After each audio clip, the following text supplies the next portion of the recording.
This is Where We Live from Connecticut Public Radio. I'm Lucy Nalpathanchel. This probably doesn't come as a surprise. According to multiple media reports, including the Washington Post, Attorney General William Barr is expected to miss the House Democrats' April 2nd deadline to provide Congress Special Counsel Robert Mueller's full report of his investigation into Russian interference in the 2016 election.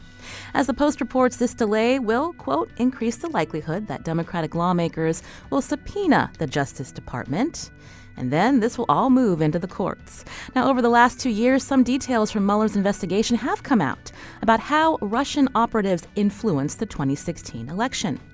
So what have Congress and local officials been doing to safeguard elections, especially in the lead-up to 2020? We examine that question with our guests today, Where We Live. Coming up, Connecticut's Secretary of the State, Denise Merrill, a Democrat, will join us, and we'll hear from a former Republican election official from Kentucky. Now, each state has decentralized elections. Does this help or hurt efforts to combat foreign actors? We'll find out. And later, we'll explore how some in Maine are trying to expand ranked choice voting, and we'll hear about efforts to bring this option to Connecticut. Now, you can join our conversation today, 860-275-7266, or you can find us on Facebook and Twitter at Where We Live. I'm going to welcome our first guest to the show by phone. Jessica Huseman is a reporter for Election Land. It's a ProPublica initiative that covers election administration issues in all 50 states. Jessica, welcome to our show. Thanks so much. I'm happy to be here. According to an NPR report, the Mueller report could be, quote, the best playbook yet for how to bolster election security ahead of the 2020 election. Instead of the full report, the public has received in Congress a summary from U.S. Attorney Barr. So, Jessica, what can we take away from his summary when we look and focus on Russian interference in the election? You know, I hate to sound pessimistic, but I don't know that there is much that we can take away from it that we didn't already know. It's always obviously good to have another party saying that Russia did in fact interfere, because the administration has pushed back on that somewhat in the last several years. But I think ultimately what we knew already from the Mueller report was part of the series of indictments, and not so much from this 4-page report. We've been hearing from President Trump in news reports over the last few days saying no collusion, no obstruction. But again, that summary from Attorney General Barr offered no conclusion on whether the president sought to obstruct justice during the investigation.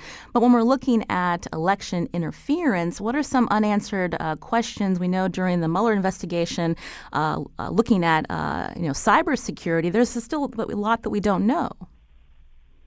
Sure. I think there is still a lot that we don't know. And I also think that beyond cybersecurity, a lot of what we don't know that materially did impact the election is the extent of the misinformation campaigns that the Russians sort of perpetrated in the United States. And I also think that we as the public have not received a lot of great answers as to the smaller failures in cybersecurity that took place across the country in 2016.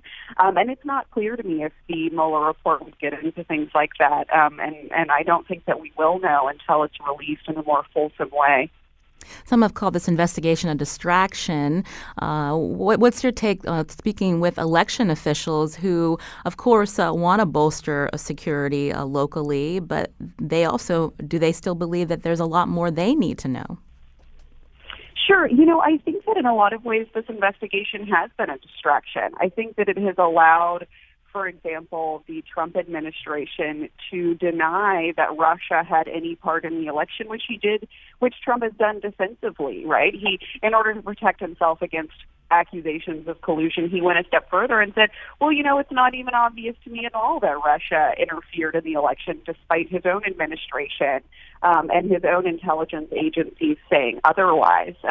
And so I think now that the Mueller report is over and this cloud has been lifted from the Trump administration, it could be that we can engage pretty deeply with the idea that there was a hostile foreign power interfering with the United States election. And perhaps, I don't know what the administration will do now. Perhaps the administration will allow that to go forward. I mean, I think that election administration officials across the country are certainly frustrated that the federal government has done so little to help them with bolstering their cybersecurity. There has For example, the only money that the federal government has released has been $380 million.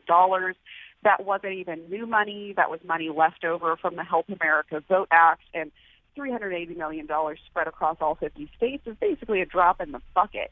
And so while that money was dispersed, it's not enough. And I think that if we'd been able to focus in directly on the idea that Russia had interfered in our elections and really threatened the United States cybersecurity, then perhaps we'd be a little bit farther along.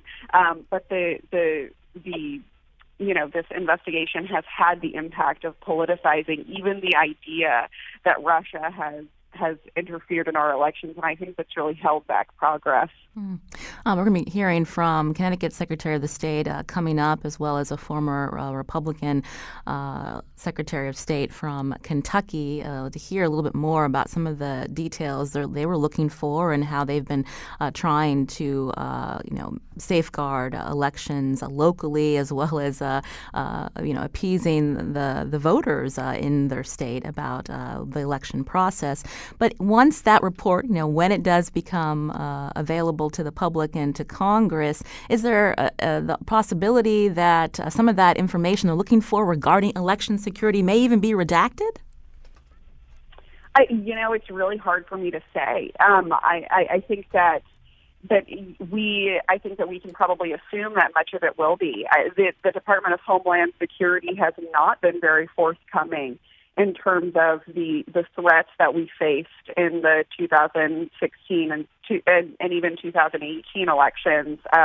For example, we only had it confirmed that Illinois had their voter registration system interfered with because of the Mueller indictment of several Russians that were responsible for that. So it has not been other aspects of the federal government, but the Mueller investigations and indictments that have given us more information about the threats that we faced in 2016. And so if, the Department of Justice sees fit to redact some of these things under Homeland Security, I think that there's certainly precedent for that. It would concern me that we may not know some of these things. I think that, this is mitigated by the fact that the Department of Homeland Security has a closer working relationship now with states than it ever has, which has been a source of tremendous progress in the last couple of years. And so even if the public may not be aware of some of these threats, I think that there's a more direct possibility that state-level administrators are aware of some of these threats, and the Department of Homeland Security should be given credit for that. Jessica Huseman is a reporter for Election Land. It's a ProPublica initiative that covers election administration issues in all 50 states. She's going to stay with us here on Where We Live. I'm Lucy Nalpathanchel. After the break, we're going to hear from election officials from Connecticut and Kentucky. What information do they want to see from the Mueller report to help with election security? We're going to find out. And you can join us, too. Here's the number, 860-275-7266. Or you can find us on Facebook and Twitter at Where We Live.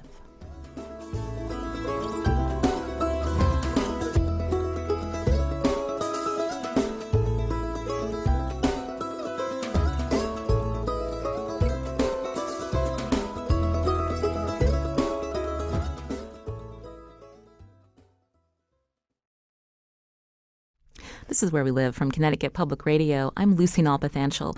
For all that we don't know about the full investigation by Special Counsel Robert Mueller, at least there's awareness about Russian interference in the 2016 election. So what have election officials been doing to safeguard the process in the lead up to 2020? To help us answer that question, joining us now in studio is Denise Merrill, the Democratic Connecticut Secretary of the State. Denise, welcome back to the show. Thank you so much. And to get a different perspective, Trey Grayson joins us by phone. He's the former Republican Secretary of State for Kentucky. Trey, welcome to Where We Live. Thanks. Glad to be with you.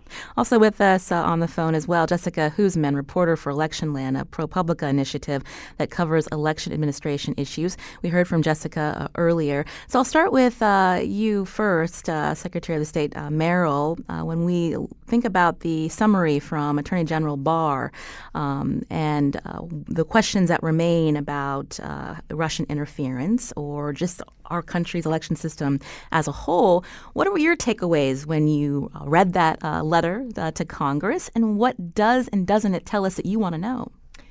Well, this has been, needless to say, a big topic among secretaries of state nationally ever since the 2016 election when this started emerging as an issue. And all of us have been working very hard to make sure that we are secure, at least in the kinds of things that we were hearing was going on. So since that time, elections have been declared to be a critical infrastructure of the United States. So that means that we now have a connection with the Department of Homeland Security. The Department of Homeland Security is helping all the states, secure their voter registry. I'm really careful to always make sure we know that it is the voter registry that is the only thing that's truly cyber. But I think it goes well beyond the cybersecurity question. And now we're left wondering what are the next steps and what really happened. And because I've been part of this security discussion, I do know that it is an ongoing issue and that there's plenty of evidence that there is a lot going on, not only from Russia, but probably from other foreign and domestic actors. So all we can do is try to continue to assure the American public that a lot of what they were hearing just simply isn't true. And I think the campaign of disinformation, we now know, was extremely well funded by Russia in 2016 and continues on. So we will be vigilant. I have spent a lot of time on this program, as well as others, telling people exactly what happened or didn't happen. And, for example, on the cyber side, where there were all these, as they call them, pings into our voter registry 21 systems, states, including Connecticut. 21 states, and it turns out maybe there were more, but none of them got in, and I think that's important to emphasize that, we have plenty of those security measures, cyber cleansing and all the things they do, just like you would on your own home computer. So it'll constantly be an issue. We know that, and we are preparing nationally as well as here in the state. Trey Grayson, again, former Republican Secretary of State for Kentucky. You see this investigation as a wake-up call for the country. And when we talk about the steps to safeguard election security, tell us how Kentucky responded. So, Secretary Merrill made a lot of great points about about this report and some of the stuff she's been doing in Kentucky. We have a unique challenge that our Secretary of State and State Board of Elections oversees, but in a somewhat decentralized manner, 120 counties that really run the elections in each of the counties in Kentucky. And so one of the things you've seen in Kentucky over the last couple of years, and you've seen this in Connecticut and all other states, is really a focus on making sure that local election administrators understand the threats, understand the potential dangers with clicking on links from emails that you don't know about, communicating proper steps, being accessible and transparent with the public, because we have a big communication chain. And in Washington, the Department of Homeland Security is now doing a better job of connecting with secretaries of state and state election directors, but that can't be where the conversation stops. It's got to keep working all the way down to local election administrators if we're going to be successful in this effort. You mentioned the many counties in Kentucky. So as when you were Secretary of State for many years, getting that information down to counties, and then how did the counties then disseminate that information to the local registrars and others? I'm just curious if there were some gaps that you were worried about. Yeah, well, yeah. I mean, this is one of the challenges, although there is a silver lining, which I'll get to in a second, with all of these steps and all of these actors. But you have 120 counties, and we would regularly meet with the county clerks, that's what the position's called in Kentucky, to train them, remind them of regulations, loop them into things that were going on, and that still takes place today. And then the counties then are responsible for training their own staffs, as well as the precinct officers. You've got at least 4 precinct officers in every polling place, and those trainings take place before every election. So there's a lot of steps, there's a lot of individuals involved. I did mention or hint at a silver lining, which is if you're a bad actor and you want to really impact an election, all of these steps do create opportunities to get in, right? All it takes is one person clicking on a bad link. But that being said, all of these steps make it hard to do a big wholesale effort at changing votes, for example, because of the decentralization. And even if a state's much more centralized, we've got 50 states plus D.C. So the country, we have decentralized systems, different voter registration databases, different voting systems, sometimes even within states. So the variety, in some respects, also helps us even though it does make prevention and training challenging. Jessica Huseman, again, is with us, reporter for Election Land, a ProPublica initiative that looks at election administration issues.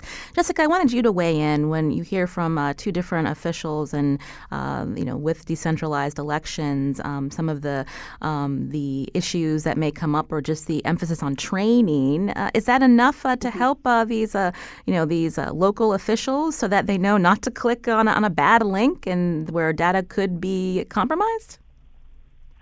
I feel like that people don't understand how simple a lot of this training is. And I think that, I talk to county election administrators every single day of the week. And it's only been in the last year that I've really heard that county election administrators are doing things like going through pretty extensive phishing training or implementing two-factor authentication in their email and voter registration system logins, which are actually huge steps towards preventing cybersecurity breaches. Of course, there are other things that we could be doing and that counties, I'm sure, would be doing if state and federal funding were available. But in absence of millions of dollars of funding, really excellent steps are the ones mentioned by Trey. I think that counties have come a long way in just being mindful of their own security protocols and how they can sort of affect elections in their area. This is where we live. We know the Mueller investigation is over, but now there's the fight to get the full Mueller report to Congress. We're talking about the state of election security in our country. With us in studio, Denise Merrill, Democratic Connecticut Secretary of the State. By phone, Trey Grayson, former Republican Secretary of State for Kentucky, and then Jessica Huseman, a reporter for ProPublica. You can join us, too. What's your take? What do you want to know that makes you feel secure about casting your ballot? Or do you see other issues that someone like the Secretary of the State, Merrill, and her office should be focused on? You can call us at 860-275-7266 or find us on Facebook and Twitter at Where We Live. Secretary Merrill, you mentioned the DHS relationship when there were those pings on the 21 states, including Connecticut. There was a lot of criticism because DHS didn't tell the states for a long time. So now that this relationship has grown, tell us, a little bit more about how you're working together to make sure that timely information is given to you and your counterparts in other states. Yes, it was kind of a shock to all of us because we found out about this largely through a congressional hearing. And then when, the first question you naturally would ask as the Secretary of State is, were we one of the 21 states? And the answer was, well, we can't tell you because it's classified information, which I understand, honestly. But we've come a long way. I actually am classified now. I can go to all these security briefings and have learned a lot about what actually happened, what still could happen. And, of course, I can't tell you. But the relationship has come a long way, too. And that's a part of building trust with the DHS and between the states and the federal government. There's been a lot of wrangling over the last few years about the role of the federal government versus the states in elections. States feel very proprietary. They feel like this is our job, and particularly I think in some states that's really an issue where there's been criticism of states that bought what they call DRE machines, which don't have a paper trail. So not here in Connecticut. We bought the machines, the tabulators, that tabulate the votes. We bought the ones that have the paper ballot. And ironically, in this day and age, it turns out that gives people a lot of sense of security. They know that they marked the paper themselves and that we can trace it and audit the paper results. So I think particularly in some states where they purchased the DRE machines, which were, certified at the time, and people were allowed to buy them with the federal money that we had. This was about 12 years ago now, the HAVA grant, Help America Vote Act. And so, there's been a lot of wrangling back and forth about the role exactly of what the federal government now can do, that, election is now critical infrastructure, that we have a role with the DHS.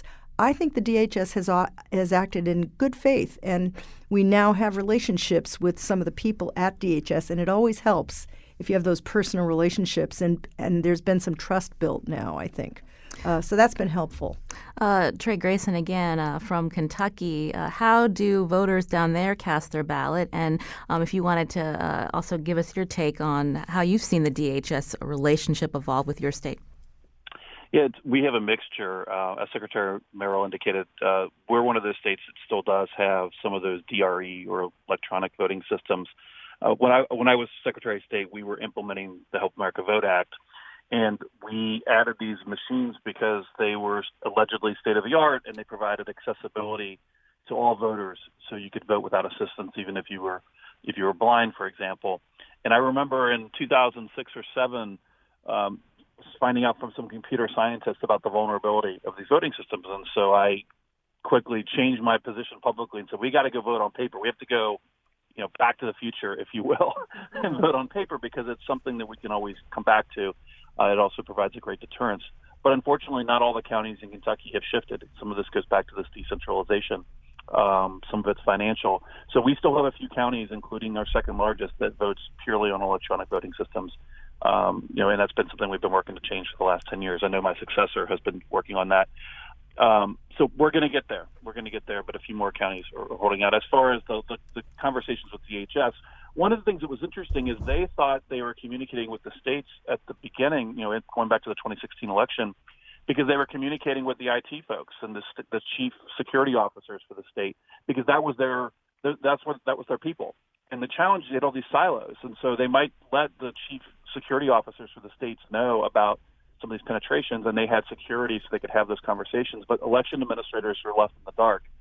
And I think what happened is, as a country, we got a little bit complacent, or didn't understand or appreciate that a nation state like Russia might want to put forth a bunch of money and time and people power to try and mess with our elections. But I do remember in 2004 having people in the secure election preparedness center for the state in the 2004 election, because there was a terrorist attack in Spain right before the election. It influenced their election, so we were all concerned that something may happen in 2004. Nothing happened, and then over time we just kind of, I think, didn't appreciate the vulnerabilities that we had. But the last 2 years have seen a big change, but we have more to do. Trey, Jessica Huseman mentioned earlier this money that Congress allocated, but it's really just a drop in the bucket, right? How much should election officials be getting to help within their particular states? Well, it is a challenge because we don't spend as a country, when you add it all up, what the feds contribute, what states and locals contribute, we don't spend enough money on something as important as protecting our democracy, protecting our elections. And that $380 million was nice. It's only the second time the federal government has given states any money when it comes to elections. And one of the challenges, and Secretary Merrill alluded to this, is this philosophical disagreement on the role of the federal government vis-a-vis the states and locals. And traditionally, we've let states and locals have more control. The price of that is that we don't financially support them, except in these two situations. A lot of Republicans tend to fall into that category of leave us alone. We'll be just fine. But what's been interesting to me is, as a Republican, I now think that the feds ought to get more involved in this space because it's a national security threat to our country, and that's the time when, to me, you do something different. FreedomWorks, a libertarian right of center group, they support this as well. So you're starting to see more people on the right coming around to the fact that the feds are going to have to play more of a role. Where this dispute is okay, with money comes strings, and what are the strings that the feds are going to mandate for the money? And the end result is no additional money other than the $380 million, and that was one-time money. So what do you spend it on when you're in office? Do you buy capital things? Do you hire consultants? You can do training, but then you run out of the money. So it's a challenge. We have to figure out a better continued source of funding. Either from the federal government or the states and locals are going to have to contribute more because it just costs more to secure our elections. We're talking about election security here on Where We Live. What's your take? What role do you think the federal government should play? My guest today, Trey Grayson, former Republican Secretary of State for Kentucky. In studio with us, Denise Merrill, Democratic Connecticut Secretary of the State. Before I go back to ProPublica reporter Jessica Huseman, Secretary Merrill, remind us what the money that Connecticut got from the $380 million congressional allocation. How was that spent? What did you do? We are in the process of spending it right now. We got about $5 million dollars. And just as Trey said, we're spending it on training. We're doing actually what they call a virtual desktop, which means we'll be able to see if a local registrar or clerk is opening a phishing email, for example. So this is a new process that's going to be helpful, I think. But as he said, and interestingly, I guess, we're buying some equipment, some extra tabulators in case the ones we're using start breaking down, because they are a decade old, even though, as I say, they're basically scanners, and they're doing fine, but, they're going to age out. And so that's a big looming problem, I think, for most states, because it would be a much more significant cost, probably in the 30 or 40 million range. And right now, the state certainly doesn't envision putting that money forward for these tabulators. Jessica Huseman, we were hearing from both Secretary Merrill and Mr. Grayson about this evolving relationship between states and DHS and what should be the federal role. You've reported on the Election Assistance Commission, and tell us about this commission, what the role should be, and have they been missing in action? They have a really interesting role in the federal government. They are the only federal agency that is tasked explicitly with assisting and advising local election administrators.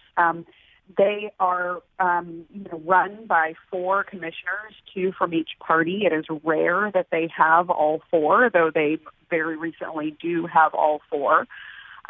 And I have written before about how they've sort of abdicated their role in terms of election cybersecurity. Until very recently, one of the commissioners, who is actually now serving as the chair, was publicly denying that Russia had interfered in the election at all, and had actually written a blog post that was hosted on the EAC website calling it a propaganda perpetrated on the American public. She has recently retracted that in a op-ed that she published with the Washington Times, but not until only a few weeks ago. And in the 2 years that election administrators needed assistance pushing forward after the 2016 election, I think it's the sort of widely held belief of a lot of election administrators that the EAC was a bit absent, and in their absence, DHS really rose to the occasion. But there's an argument to be made that DHS is not set up to help states in this manner, and that the advisory agency that should be guiding this process is the EAC, but they've sort of abdicated that responsibility. I will be interested to see what they now do, given that they have 4 commissioners, but so far, they've issued their second round of voting machine certifications or put those out for public comment, and that's a huge step. They've been sort of sitting on that for quite a while, but we'll see if they sort of pick up this baton and run with it now that they have a full quorum. Trey Grayson, what role do you think of the Election Assistance Commission should play to help states like yours in Kentucky? Well, the EAC is it's been controversial, for lack of a better term, body since its formation in the Help America Vote Act. I mentioned that the feds have only given money a couple of times, and it was really all part of the same authorized expenditure as part of the Help America Vote Act. And out of that act created the Election Assistance Commission. Some folks would like to see a more robust body that could do regulation and have some real power. But the EAC was set up with that A as assistance, as its middle name, as its charge, and to assist. And so, when 2016 election happened, it only had 2 members. It often had been the target of being zeroed out in the budget. The Secretary of State's Association nationally, for many years, Secretary Merrill, I don't know where the current status of this resolution is. I think it's actually getting ready to expire. Has called for its to be getting rid of, because Help America Vote Act had been implemented and that had fulfilled its role. But Jessica's right. It didn't play a very helpful role, an assistive role, if you will, in this. And now, though, I do think there's consensus that the EAC has value and can play an important role. And so my hope is that with its full contingent of commissioners, that it will play a role in helping states and locals battle this cybersecurity challenge. I think its time is now, in some respect. That if maybe had some questions about it before, about whether it's need or its efficacy, we need it now. We got a tweet from a listener, Stephen. He writes, I believe the actual process of voting is sound, but could be improved, such as Election Day as a federal holiday, early no-excuse voting, and or multiple-day national elections. He says it's the way in which political campaigns are financed and influenced that is inherently broken. So on that note, Secretary Merrill, you have several legislative proposals to address some of what Stephen has noted, including with early voting. So I'm just curious if you could talk a little bit about that, as well as election security, and even how we're designing our ballots. That became an issue this past election here in Connecticut.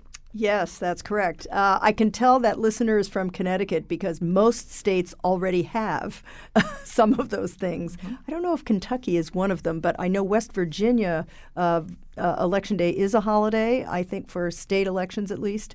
And yes, there are several proposals out there to make it a state holiday, and there was a proposal in Congress to make it a federal holiday. I think it's a great idea. We already encourage schools to close because of security concerns. So that would mean, at least we wouldn't have to worry about that anymore. That would be taken care of. And lots of people can't vote on a Tuesday, which is why I would like to see Connecticut join the other 40 states that already have some form of early voting. We are one of the more restrictive states, which is surprising in a way because I think we're very progressive in other ways. But in our state constitution, it says we can only vote on Tuesday, and that we have to have an excuse, and a list of excuses are right in our state constitution to get an absentee ballot. This is not true in most of the rest of the country. Trey, how do you do it down in Kentucky? We're actually pretty similar to Connecticut. The only difference is it's not in our constitution, so changing it's a little bit easier. It's something I advocated for, not necessarily the holiday, but the early voting without an excuse is something I support. The reality is in a lot of Kentucky, there's no early voting police. And so a lot of people just do it anyway, but they're forced to check a box that's not true, that they're going to be out of the county on Election Day, for example. So early voting is something that we should do. The biggest argument I've heard that I think was valid was a cost issue, that the locals didn't want to have this as a mandate without getting extra assistance from the state. That's reasonable. The state should step up and help fund early voting. Secretary Merrill, this has come up many years since you've been Secretary of the state. This latest early voting bill has passed out of committee? Yes, it has. And it's headed to the floor, and I think it will pass, but it's a long haul to get a constitutional amendment. And interestingly, cost has been, the thing I hear here as well. But my proposal would be when we actually implement this, you don't have to open all the polling places. You do it like Massachusetts and many other places where you would just vote on other days, but only at town hall, which is already open, for example. So I think there could be ways to alleviate the cost issue. The election security proposals, the cybersecurity position, could you tell us a little bit about that, and even how memory cards are audited? Is that part of the proposal that you have? Yes. We do audit our memory cards, but it's not required at this point. So the memory cards are the little chips, basically, that are in each tabulator and that contain the information about the ballot. And so for years, we have encouraged our registrars to send the cards into our Yukon Voting Center. We're lucky in Connecticut. We have this Yukon Voting Center at the Computer Science Department at Yukon, and they do a lot of these sorts of tasks for us with the graduate students and others. So we want to require that now because there's been so much concern about the security. The only thing that possibly could be vulnerable would be these cards. And so if we send them to Yukon to check them both before and after, I think that'll be a good security measure. And then with the cybersecurity position, that's something that you have discussed before. Oh, yes. I asked for this last year. Just, as we've been discussing, the states should probably kick something in here. I've had I actually have reduced my staff significantly in the last few years because we've put a lot of services online. So I'm asking for one of those positions to be restored to help us with cybersecurity, largely with the local folks and the local, we're even more decentralized than Kentucky, if you can imagine that, Trey. We have no counties, no county structure. So we have 169 little towns, mostly small. and most of them have only one polling place and fewer than, 5,000 people. So we have a big training task and a big task to make sure that the towns have the appropriate infrastructure to support the voting system. We have towns that still don't have computers in their town hall at all. And so this has been a real challenge. We're going to need to wrap up soon, but coming up, we're going to actually talk about ranked choice voting. There's a bill. You've introduced it to study this option. Can you briefly tell us about it and your thoughts on, could this be a possibility in our state? Yeah, this has taken off in a way I really could not have anticipated. But yes, we are going to study it. I'm intrigued. I'm not sure, they've tried it in Maine. It came in through initiative.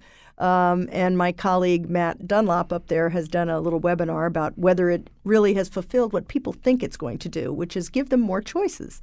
And that's the bottom line. In Connecticut, to do this, we'd have to make significant changes in both our ballot design, the way people get on the ballot, and that sort of thing. But, it is intriguing, and we're going to look at it and see what changes we'd have to make to be able to make that happen here. We're going to be hearing from Maine in just a couple of minutes, but I want to thank Democratic Connecticut Secretary of State Denise Merrill for joining us. Thanks again. My pleasure. Also, Trey Grayson was with us by phone. He's the former Republican Secretary of State for Kentucky. Trey, thank you. You're welcome. Also, Jessica Huseman, reporter for Election Land, a ProPublica initiative that covers election administration issues in all 50 states. We're going to tweet out some links to her stories at Where We Live and on our website, WNPR.org/Where We Live. Jessica, thank you. Thank you. This is Where We Live from Connecticut Public Radio. I'm Lucy Nalpathanchel. As I mentioned, we're going to learn how ranked choice voting has been working in the state of Maine, and now there's a bill in that state to expand it possibly to presidential election. We'll hear about that in just a little bit, and also efforts to bring ranked choice voting to our state. You can join our conversation. Find us on Facebook and Twitter at Where We Live.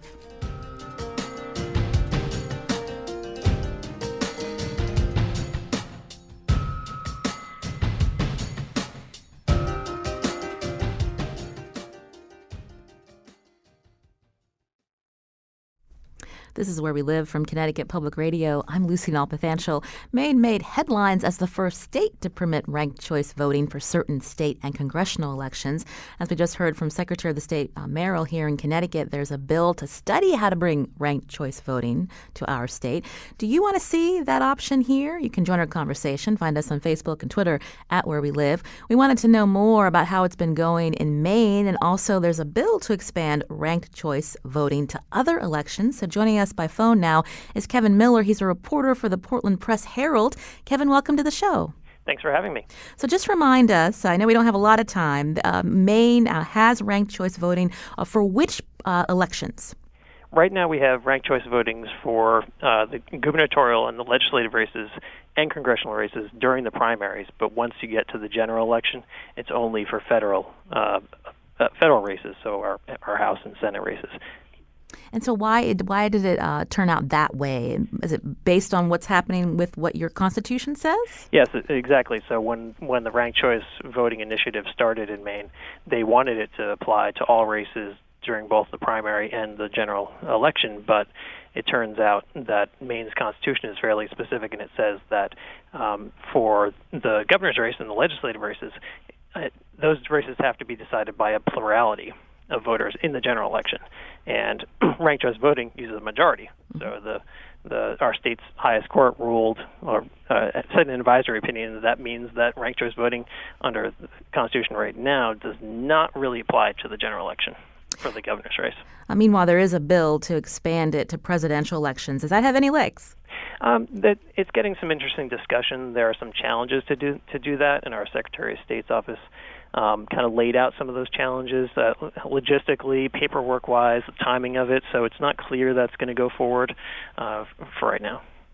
And so just a quick primer for us, since we don't have ranked choice here. Remind us how it works exactly. Sure. Well, ranked choice, the whole idea behind it is basically, at least according to proponents, is to give voters more options. So when a voter goes into the voting booth, if you have a race that has 3 or more candidates, they'll see on their ballot sheet, they'll be able to rank the candidates in order. So this is the candidate I want first, then second, then third. They're not required to do that, but they have that option. The way ranked choice voting works is if no candidate gets 50% or more of the vote on the first tally, then those subsequent rankings come into play.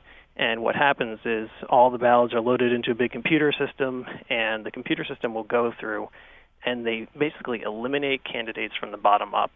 And when those candidates are eliminated, the voters who supported those candidates as their first choice, their second choice will now come into play, and those votes will be added to other candidates. And this process continues kind of from the bottom up until you get one candidate ends up with more than 50% of the vote. The Maine voters wanted this option. Are they happy with it so far? Is it mainly a concern from particular parties? Yeah, I mean it's a partisan issue, but it's interesting. We've actually had two separate votes now on ranked choice voting. It was a ballot initiative back in November 2016 that passed the first time, and that passed with about 52% of the vote. The following year, the legislature came back and tried to delay the implementation of ranked choice voting. So there was a people's veto campaign that was launched. So in June of last year, the voters of the state actually voted again, and this time around it passed with 54%. So it's still controversial. It is a partisan divide. Republicans are more likely to oppose it at this point, but based on the fact that Maine voters statewide have endorsed it twice now, I'd say folks seem to be pretty happy with it.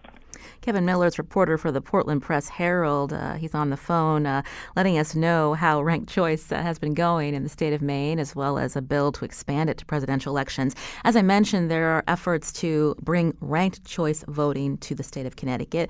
To update us on that is I'm getting the names confused, Jonathan Perlow, who's calling from Voter Choice Connecticut. You're calling from Greenwich, actually. Jonathan, welcome to the show. Thanks so much, Lucy, for taking my call and covering this really interesting topic. So tell us why, from your perspective, why should ranked choice voting come to our state? Well, we believe it produces better election outcomes that really reflect what the majority of voters feel is the best candidate. And so it can eliminate a couple of current problems. One is the spoiler candidate problem, and we potentially had that with the gubernatorial election last fall, where there were people who preferred Oz Griebel to both the Democratic and Republican candidates, but they sort of felt if they voted for him, that might be throwing their vote away because they might end up electing either Lamont or Stefanowski, which they may not have actually wanted that as their second choice. So that's one example. Another one is vote splitting, where you have a lot of candidates running, such as we had in the Republican primary in 2016, and we'll definitely have in the Democratic primary in 2020. And so no one candidate gets a majority of votes. And what can end up happening is one candidate who is really not preferred by the majority ends up winning. There was a very interesting example just a couple of weeks ago in Fall River, Mass., where there was a recall election for their mayor, and 60% of the voters wanted to toss him out of office.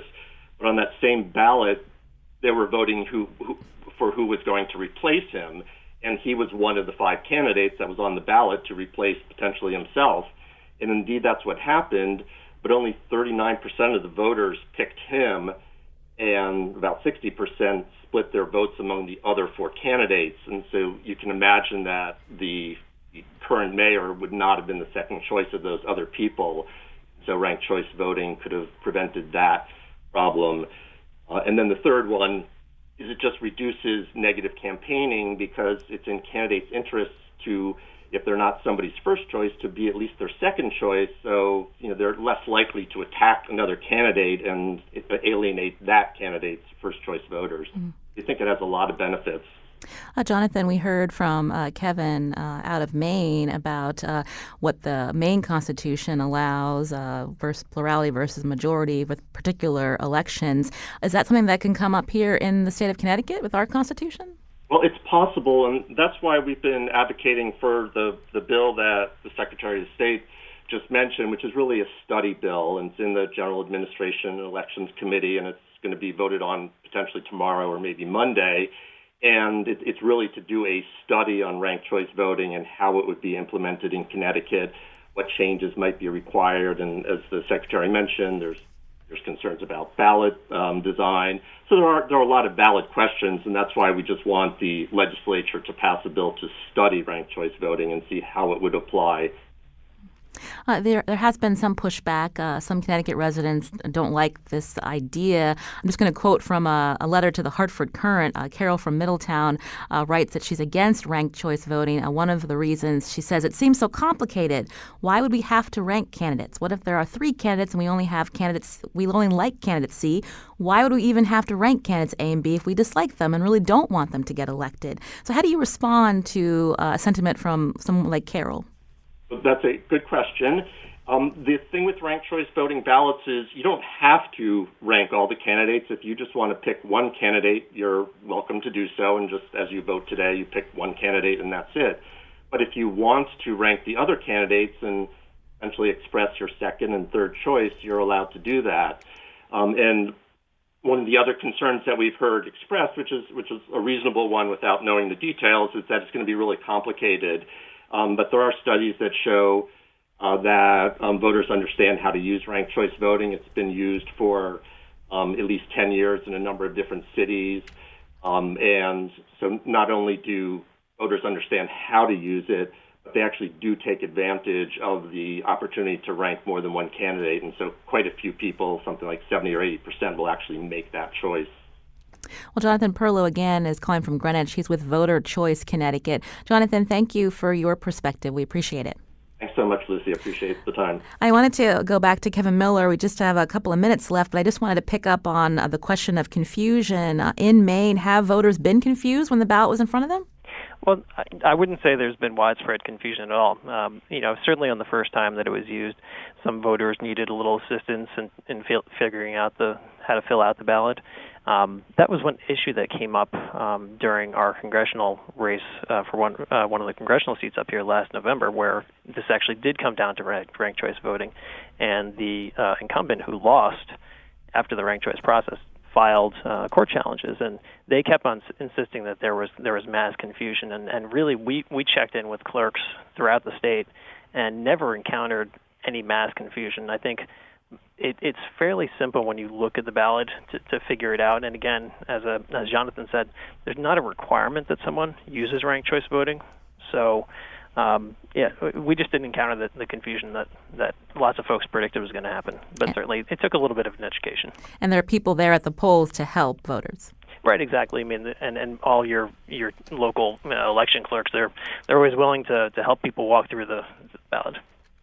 Well, Kevin Mueller, again, is reporter for the Portland Press-Herald, joining us by phone. Thanks, Kevin, for your perspective. Sure. Thank you for having me. Today's show is produced by Lydia Brown. Thanks to our interns here at WNPR for helping with the call screening. Our technical producer is Kyone Wolf. You can learn more about the show at WNPR.org/where we live. Coming up tomorrow, when you turn on the tap for a shower or to get a drink, do you think about where your water comes from? Tomorrow, we're going to take a look at the state of water in our country. We're also going to hear about changes at the federal EPA that could affect what waterways are protected from pollution. We hope you join us for that conversation. That's tomorrow. I'm Lucy Nalpathanchel. As always, thanks for listening.